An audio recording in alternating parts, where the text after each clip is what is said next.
Hi everybody, welcome back. I've got another character design video. Some of you guys might have seen these designs previously because we did them on the live stream a while back, but I'm working on some 9-point designs.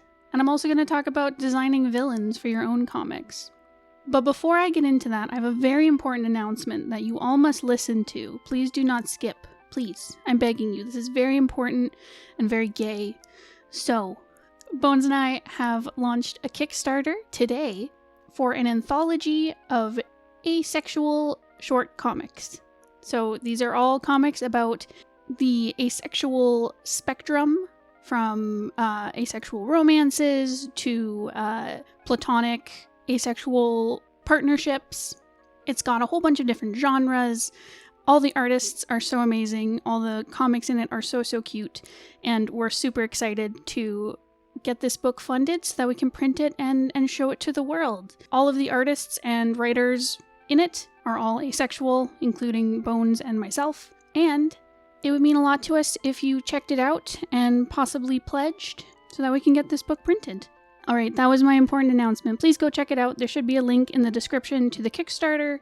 Please check out I Spade You, the asexual comic anthology. Alright, back to the video.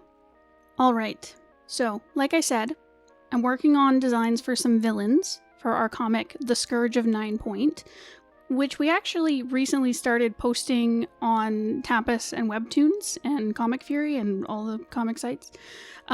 Previously, we'd had it as like a, only in print. We were only selling issues of it through our store, but it's been years and we're like, heck it, let's just put it on Webtoons and get and allow people to read it, because that's what we want out of comics, just for people to read them and enjoy them. So yeah, they are the comics are live. You can find Scourge of 9-Point on all your webcomic sites. It's about cat knights. It's it's set in a fantasy world, kind of medieval inspired, and it's based off cat knights and Canadian wildlife, and it's all anthros. And Bones and I have put a lot of love into it, so I'm very excited to talk to you about it. Alright, so I'm currently designing some villains from an early arc in the story. We say it's about cat knights, but the cat knights are kind of the villains of the story. They work for the 9-Point Empire, which is the big evil empire that is chasing down our main character. They hate calicos. For plot reasons. They think that they are evil, cursed creatures. So the cat knights will hunt down calicos and destroy them. And all of the knights are all pointed cats.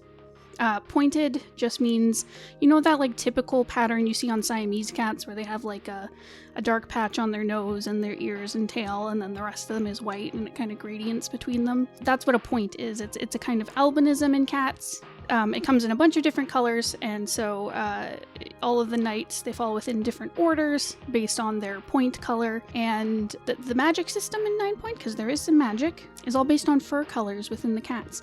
So each of the point colors that these knights have, it gives them different powers that they can use in battle and etc. So these are our villains. So on the left, we have Lady Bane, the Lynx Point. So she's part of the Lynx Point order. Lynx Point, it's basically a tabby. In her case, it's more of like a silvery tabby. So they'll have the stripes that a tabby would have, but it's also pointed. So within the dark patches, like on their nose, the dark patches appear on... It's based on temperature. You'll normally see dark fur on a pointed cat, on like their nose, the tip of their ears, their paws, their tail. Because wherever their body gets cold, that's where the darker fur color comes in. Whereas the warmer parts of their body will be the white fur.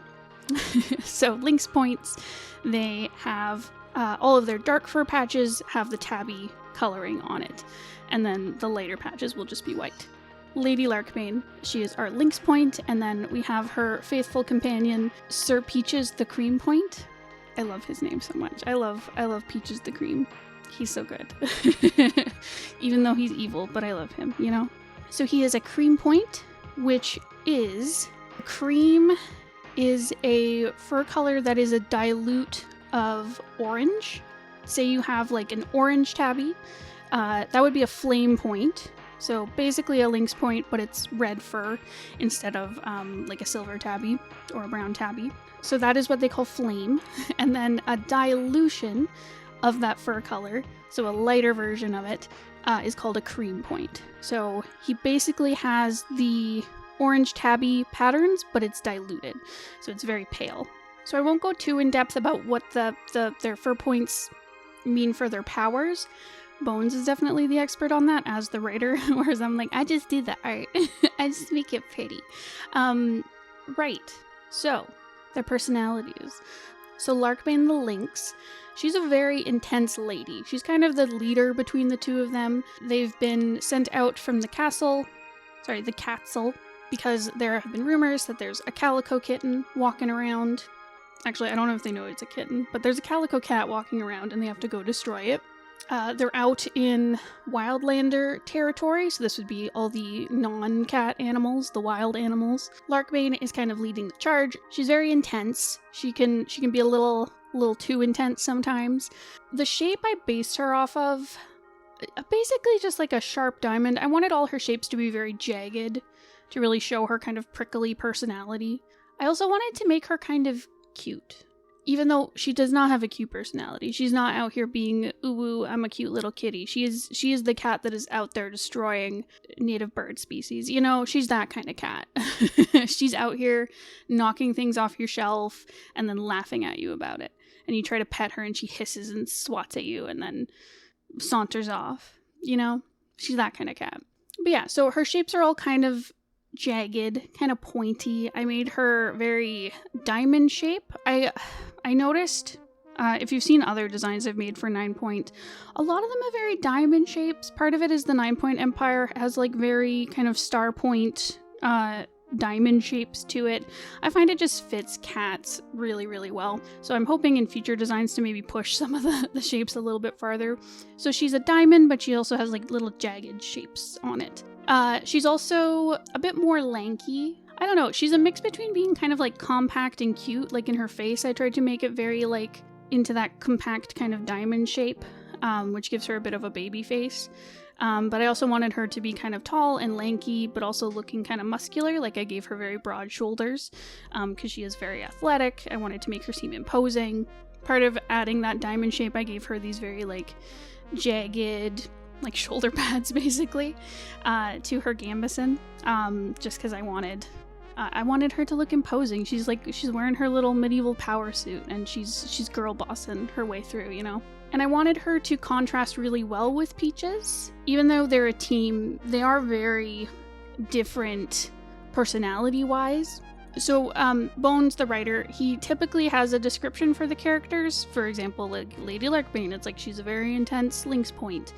But with Peaches, he had a very specific description. He's like, I want him to be like a very round, fluffy, friendly-looking cat.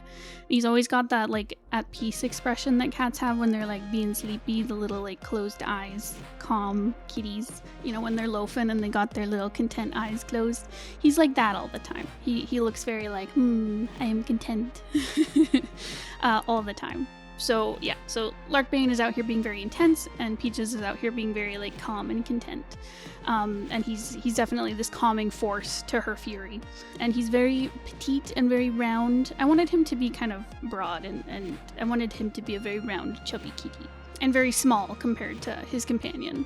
But I wanted their shapes to work together. I think that's very important when you're creating like a team of sorts. Whether it's like your protagonist team, your main characters, it could be like a group of characters from like a certain area that you want to all have like very similar designs to show they're from the same like group or area, or they have the same purpose in the story. Like you want to bring their shapes together so that at a glance, visually, they look like they're on the same team, you know?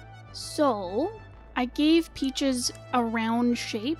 At first I was like, oh, all circles, but that doesn't really fit because he's still like a bad guy. He's still part of Larkbane's team. So I made him, his shape is like It's almost like a fish scale, kind of. Like it's jagged at the end and then it has like a round part at the top. And I tried to make his shapes like that. So his face, like it has a bit of like a wider bottom. The top of his head is a little more narrow. His ear shapes are a little bit rounded. So his shapes are very round, but they have a bit of taper to each end, if that makes any sense. Yeah, and I really like how his design turned out. So yeah, so everything in Bane is very jagged, very pointed, and then Peaches is a lot of the same, but rounded out, you know? He's a round little guy. So that's them. I based their coloring off of their points. So within the 9-point empire, each of the orders of knights, based on their point color, has specific colors that are kind of attached to them. Like when they're training as pages, their little uniforms each have like a specialized color to show their point. So cream is a very yellowy color. I think I brought it a little bit more to like the orange side for Peaches. I guess you could call it like a peach color. And then Bane, the lynx points have a very kind of turquoisey, silvery blue color. So her colors were very much based off that for her gambeson and her armor. So yeah, hopefully I've done my my work properly, where hopefully their designs contrast pretty well, but are still distinct enough to show their personalities. That was my goal. One thing I didn't do in this footage that I really need to do is I need to turn these into a turnaround sheet. Part of that is for my own understanding when I'm drawing them, because I am notorious for forgetting details, missing things on designs, drawing characters that they're hardly recognizable between scenes, just because I do it from memory instead of using a reference, which is very bad of me. So what I need to do is take these designs, turn them into a turnaround. The other reason I need a turnaround is because Bones is now doing all the colors for 9-point. So he needs a reference, so because he can't read my mind. So yeah, that'll be my next step, to make sure that all their colors are correct. Never mind that we already made the scene, like I drew it out and Bones colored it, and there wasn't a turnaround, and he had to just kind of guess at some things, some of their design elements on their back and sides. But you know what? I'll just fix it in post. It's all okay. Before I end off, I wanted to give some tips if you are designing a villain, that hopefully it will help you out making decisions, because it can be hard. A lot of character design work is very subjective, but sometimes it helps to just have some lists, some listicles to look at to help make decisions on your design, because it's a lot of decisions and it's very subjective and there's no right or wrong. But sometimes you get decision paralysis and you just need to make a decision. So anyways, before I continue rambling, there are some design elements with villains that are pretty common across media. There's some visual shorthands, stereotype stuff that you can add to villains to make them look more villainous. I should quickly say, most people probably know this, you learn it in English class kind of stuff, but there's a difference between a villain and an antagonist. So you might have a villain who is also an antagonist in your story. A villain is someone who opposes the main character typically, and they're evil. Like a villain is evil. They're doing bad things. They have kind of evil connotations to their design, their intentions, their personalities. Where an antagonist is more of a neutral term. An antagonist is just anyone who is opposing the protagonist, your main character. So for example, an antagonist could be the main character's mom. Let's say we're in like a magical girl anime. The mom who loves her daughter, cares about her a lot, she's a really good person, but she finds out her daughter is a magical girl and she doesn't want her to get hurt saving the world from monsters, so she grounds her and takes away her magical power ring or whatever. She says, you can't go out and fight monsters because I care about you and I don't want you to be hurt. So where your mother character's design, she might be super soft and kind. Maybe at the beginning of the story, she's very supportive of her daughter. Where I wouldn't call her a villain.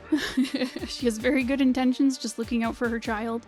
But obviously she's in the way of the main character's goal to go out and fight monsters and be a magical girl. That's the difference. Villain is evil. Think like Disney villains. They're out here to do evil, mean, nasty things. Whereas an antagonist is just someone who is standing in the way or opposing your protagonist. So Villains. Let's keep going. What are the kind of shorthands for villains? So typically if you're looking at the shape of a villain, they have a lot of sharp edges and a lot of triangles in their designs. Triangle shapes within designs, all shapes kind of have a connotation to them, the same way colors have different kind of emotions and connotations to them. Typically, triangles are seen as very like crafty, sharp. The way I like to think of them, think of like a fox character. You know, they'll be all triangles, they'll be cunning and crafty, you know, the way a fox is kind of tricksy. So they'll use a lot of triangles in their designs. Triangles can also be very imposing. Think of like Bane's design where she's got the very broad shoulders. You can think of like a vampire character who will have like very broad shoulders and then like very narrow feet. So yeah, so it's a very villainous shape.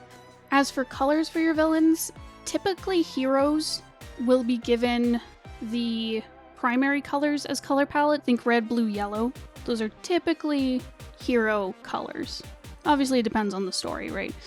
But we're talking in stereotypes here.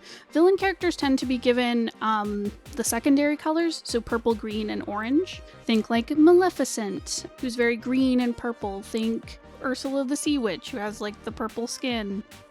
You can probably come up with a bunch of different examples of this. Now those are like the stereotype colors, but obviously a good way to show your character is a villain or even antagonist opposing your hero. Put them in a color that it just is the opposite of your main character's colors. So let's say your main character wears purple. That's like their main color. And they're not evil, that's just the color that works for your story.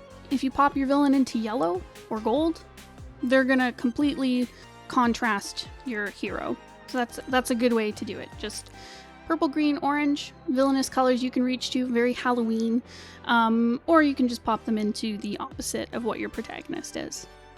Villains also typically have very dark color palettes. Again, think very Halloween, think Maleficent, think Ursula. Obviously, when you're designing them, you can give them like, sickly visage, so you can make them very pale and... Actually, I don't know if that's a good trope to do. I know typically in like older Disney villains, for example, they tended to be very like either old or sickly looking or gay looking because they thought gays were bad. But obviously a villain, depending on their utility in the story, I guess this would be like your next thing to think about is like, what is your villain's utility in the story? How are they portrayed in your story? Because you might have a character who's like, I don't know, an evil old wizard who's like trying to steal the main character's youth. I don't know. You could have them looking very like sickly and old and bedraggled or deranged to kind of show them as like an evil villain. Or you could have a character who looks like the hero. Think of like Hans from Frozen, where they look like Prince Charming. You know, they look very clean and put together, and then at some point there's a turn in the plot and they reveal their hand that they're actually very evil, where, you know, they might look sweet, but then they're actually evil inside. So think of the utility for your character, what their need is in the story. That can help you kind of figure out what their design should be. Obviously their personality comes into things. You can have a villain who's very bedraggled. You know, maybe there's someone who doesn't care about their appearance versus like, I don't know, think of the James Bond villain where they're very polished and put together. A great way to design your villains and antagonists, honestly, it goes the same as with the color palette thing I was talking about, where you can make them just contrast your protagonist. So if you have a design for your main character, let's say they're very polished and put together, like they're very, you know, they're your typical handsome hero. I don't know. He's put together. Let's just say that, or so let's stop coming up with adjectives. Your villain could be the complete opposite. They could be very bedraggled. They could be very kind of ragged and run down, so that you can have them be the complete opposite to your main character, color-wise, shape-wise, personality-wise. Another great thing to do is make them a match for your protagonist. That is a very popular trope, where they are very similar to the main character. It could be another fella who's very well put together. He can match wits with your main character. They've just chosen a more evil path with their life. So yeah, you can have them be very, very close, but there's an evil edge to them, whereas your hero has a more loving, power of friendship edge to them, you know? That's it. That's all I got. I hope this was helpful. I hope this gave you some ideas for your own villains. Please consider reading The Scourge of Ninepoint if you're interested in seeing what happens with Lady Larkbane and Sir Peaches. And please consider supporting our Kickstarter for I Spade You, a asexual comics anthology. And I'll see you guys soon. Goodbye!